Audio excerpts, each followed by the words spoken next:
pessoal, boa tarde. Hoje a gente vai ter alguns desses temas, desses equívocos que eventualmente a gente comete no verão. O Dr. Benny Greenblatt e o Dr. Luiz Terzian vão falar sobre os riscos de exposição ao sol e o efeito que o sol tem na saúde e quais são as maneiras adequadas de se proteger. Do grupo de oncologia clínica, a doutora Heloísa vai falar sobre alguns cuidados que especialmente o paciente oncológico tem que tomar durante esse período de verão. A gente vai ter a Mariana Nicastro falar sobre a maneira correta de se alimentar nessa estação. O Bruno Gion vai falar sobre educação física nessa época, né? A gente muitas vezes resolve tirar todo o atraso de um ano de inverno e de outono na primeira semana do verão.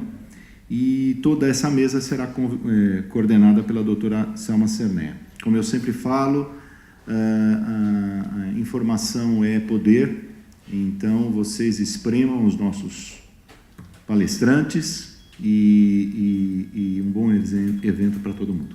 Tá bom, gente? Vamos aí. Boa tarde a todos. Então, eu gostaria de agradecer o convite para a coordenação desse simpósio. E eu vou ter, então, a honra de convidar para iniciar o nosso tema o Dr. Benny Greenblatt, que vai falar sobre o sol e a pele, como a gente pode se cuidar com o sol, como ele funciona.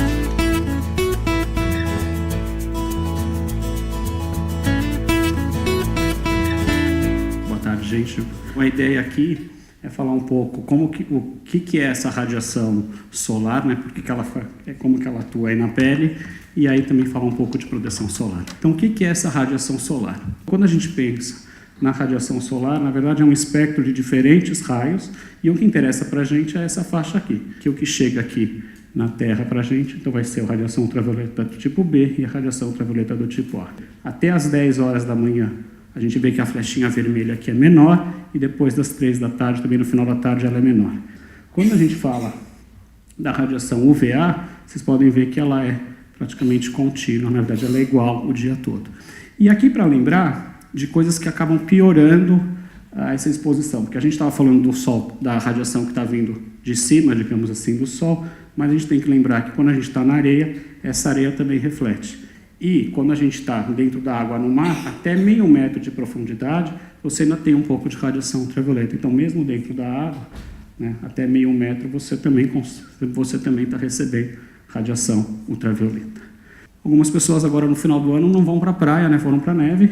Então, a gente lembrar que, mesmo quem for esquiar, também tem que lembrar que está também exposto à radiação ultravioleta, além da altitude, né, da proximidade, a gente lembrar que a neve também reflete a radiação ultravioleta.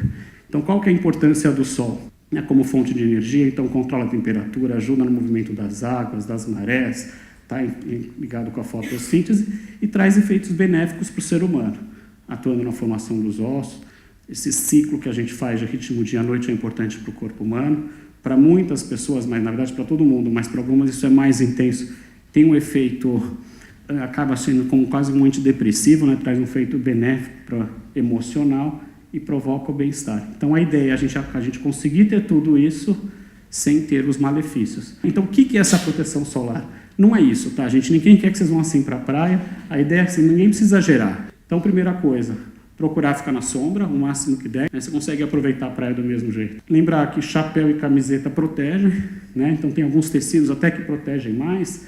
Tem que usar protetor, mas tem que saber usar, né? Tem que usar direito o protetor solar. Então o ideal é aplicar antes de se expor ao sol, reaplicar, né? A cada 2, 3 horas é importante reaplicar esse filtro solar. Lembrar de passar em todo lugar, né? Não só no rosto, então urina é um lugar que as pessoas às vezes esquecem, tem que passar. Saiu da água, reaplica, ou se fizer muito esporte, suar bastante, também tem que reaplicar. E qual filtro usar? Então, na verdade, vai variar. Quando a gente vai comprar um filtro solar, a gente tem que olhar sempre essas 3 coisas, né? O fator de proteção, e o recomendado para a grande maioria da população, então, geralzão para o brasileiro, é fator de proteção no mínimo 30, e escolher um veículo adequado. O que é esse veículo? Vai ser creme, vai ser gel, vai ser loção? Aí tem que escolher um veículo adequado para o tipo de pele de cada um. E, importante em criança, já começar a usar a partir dos 6 meses. Se a gente educa essas crianças, quem sabe no futuro eles já, quanto mais a gente fixar os conceitos na infância, a gente vai criar depois adolescentes e adultos que vão acostumar a usar o filtro solar no dia a dia, e aí quem sabe a gente diminui o índice de doenças de pele provocadas pelo sol.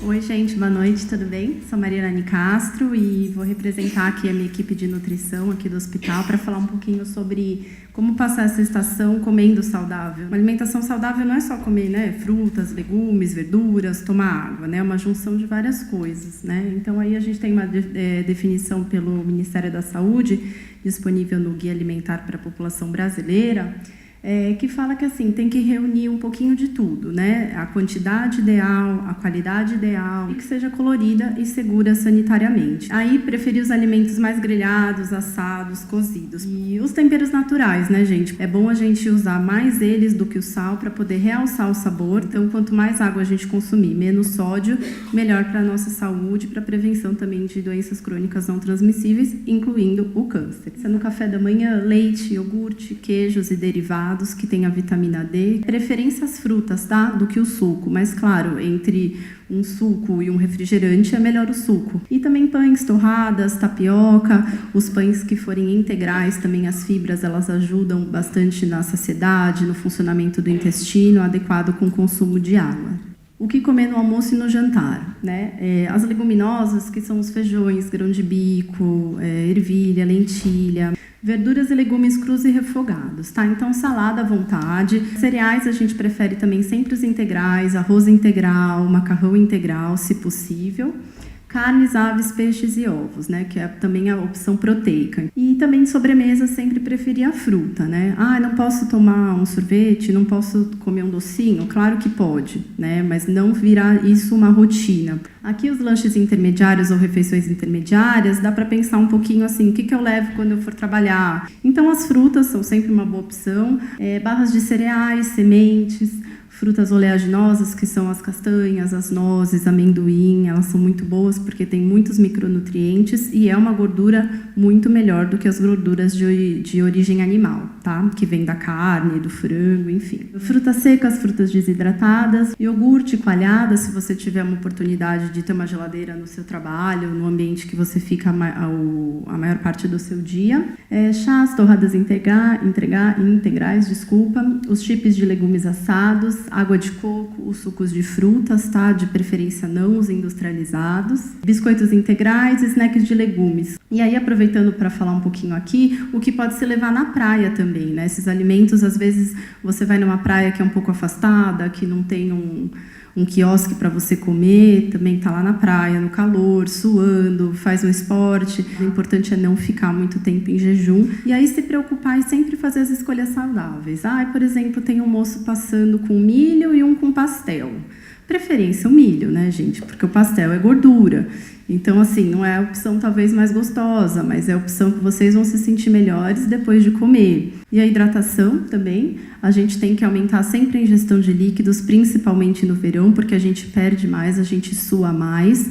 Então, chás, sucos, água, enfim, o que for melhor para vocês, o que adequar mais na rotina de vocês. De maneira geral, procure sempre estar dentro do seu peso, comer de forma adequada, fazer atividade física de forma regular, tá bom? Para vocês ficarem entre essa faixa de normalidade e, claro, sempre com orientação do profissional de saúde, de um médico, de acordo com a doença que você tem, com o seu objetivo. Aí, para vocês conhecerem um pouco mais sobre receitas saudáveis, a nossa equipe de nutrição do Centro de Oncologia e Hematologia, a gente lançou esse livro, Receitas Saudáveis, e se vocês tiverem interesse, enfim, no site da Ateneu e também em breve aqui na lojinha das voluntárias no Einstein, vai estar disponível para vocês, tá bom? E tem várias receitas, assim, tanto de chá, de suco, de pães, snacks, almoço, jantar, para vocês, se vocês tiverem interesse, acho bacana vocês adquirirem, não só os pacientes nossos da oncologia, mas qualquer tipo de pessoa. As receitas são bem bacanas, testadas aqui pela nossa equipe do hospital.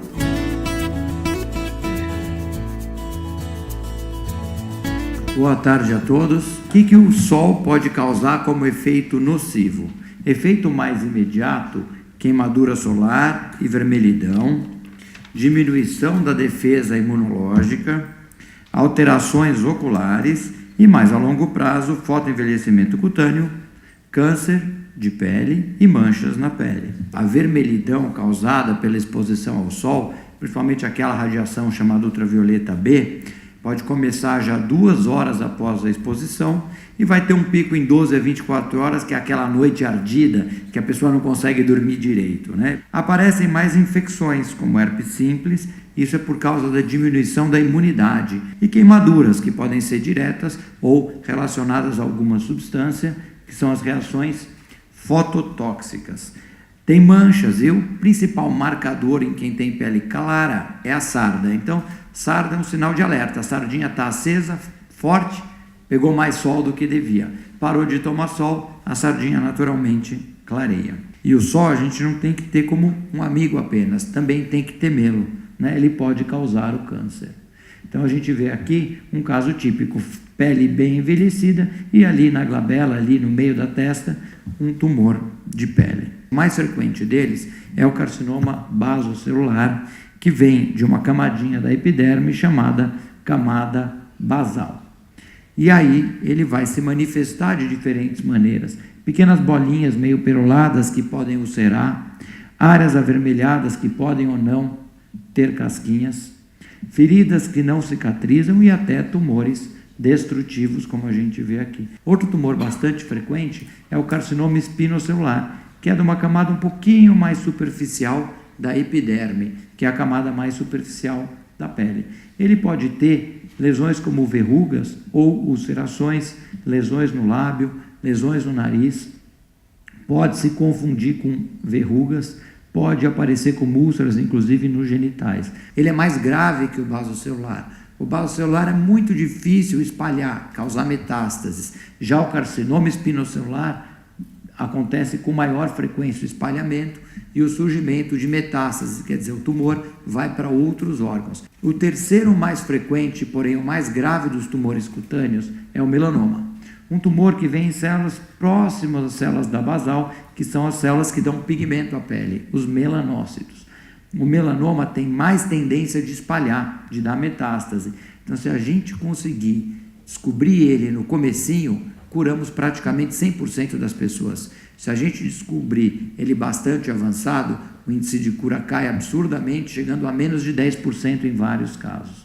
Geralmente, a gente vai ver aquelas manchas pretas que vão se alterando. E a gente tem uma dica, que é o ABCD. A assimetria, se a gente dividir ela ao meio, a metade de cima é diferente da de baixo.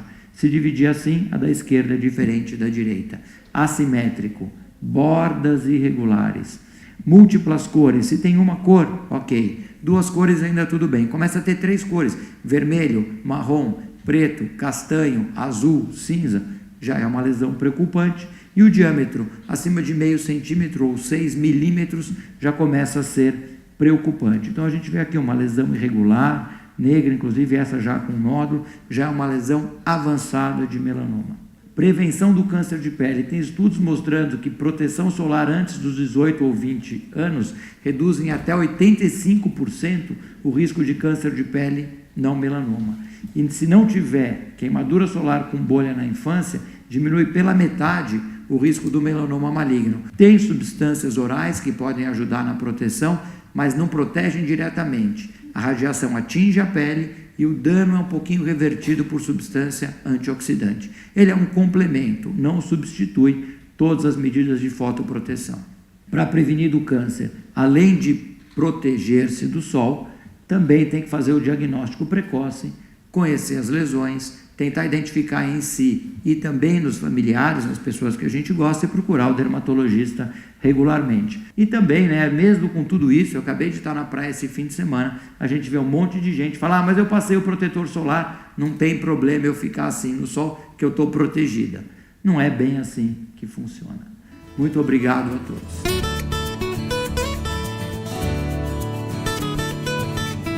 Boa noite. Então vamos falar um pouquinho sobre prevenção, nada melhor do que falar sobre atividade física. Bom, gente, o que é atividade física?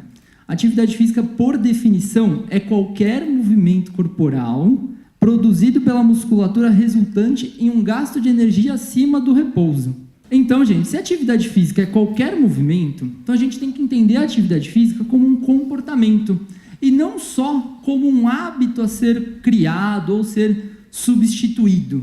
Primeiro passo, avalie você, qual a sua experiência com a prática de exercícios físicos.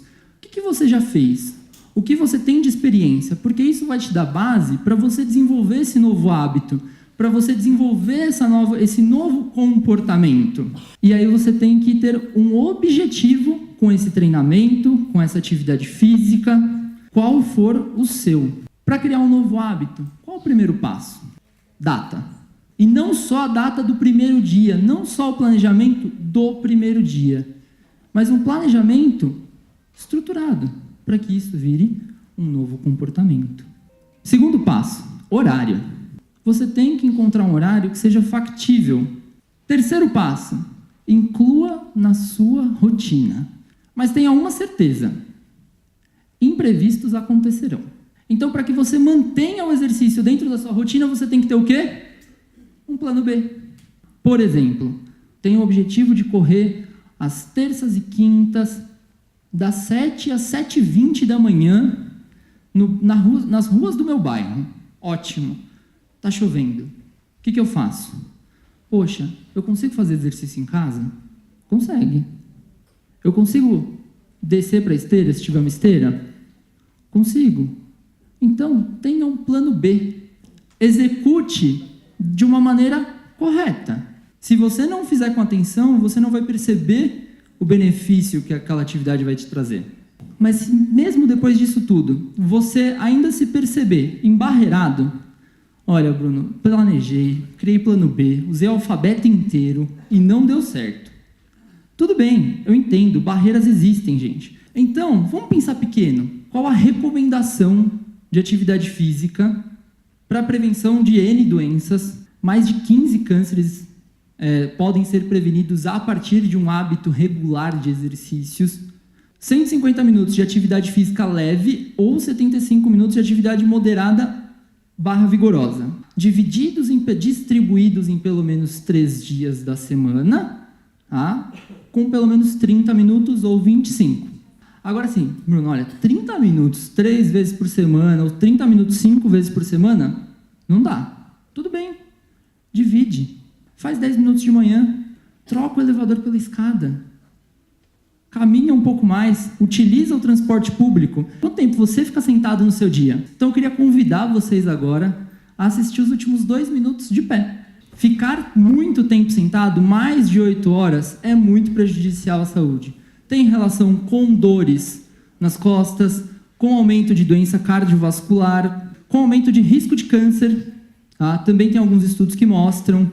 E fazer 1 hora de atividade física supre a essas 8 horas sentadas. E é tão importante isso que um estudo publicado na Lancet, que é uma grande revista, em 2016, avaliou mais de 1 milhão de pessoas e identificou que ficar 8 horas ou mais sentados tem um risco para a mortalidade igual a você fumar ou ser obeso. Então, seja ativo, quebre o tempo sentado, utilize o seu dia a dia ao seu favor.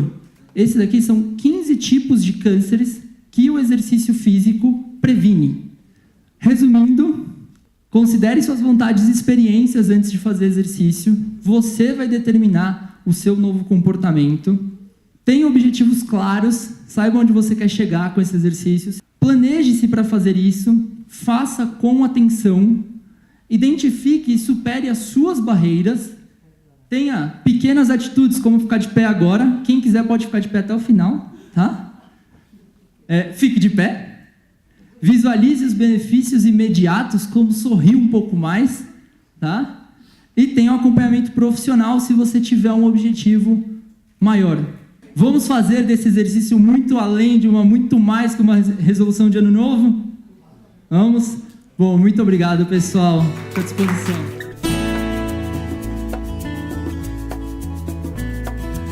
Agradeço o convite, é um prazer estar aqui.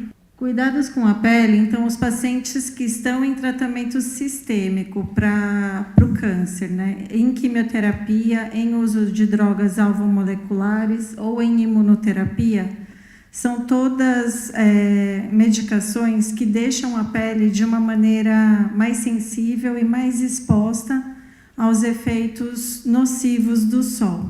Existem alguns remédios, principalmente quimioterápicos, que podem estar mais associados a alterações cutâneas, como, por exemplo, vermelhidão, rache, prurido, ressecamento, acne, ou mesmo essa reação de fotossensibilidade, mas, de uma maneira geral, qualquer tratamento quimioterápico pode aumentar essa sensibilidade da pele e, por isso, esses cuidados têm que ser redobrados para o paciente que está fazendo o tratamento oncológico.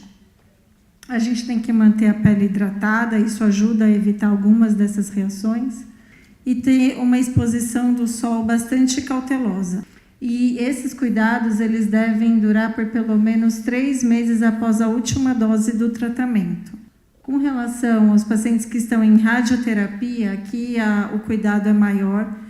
Então, durante a irradiação e até 6 meses após o término da radioterapia, é proibida a exposição solar dessa área irradiada.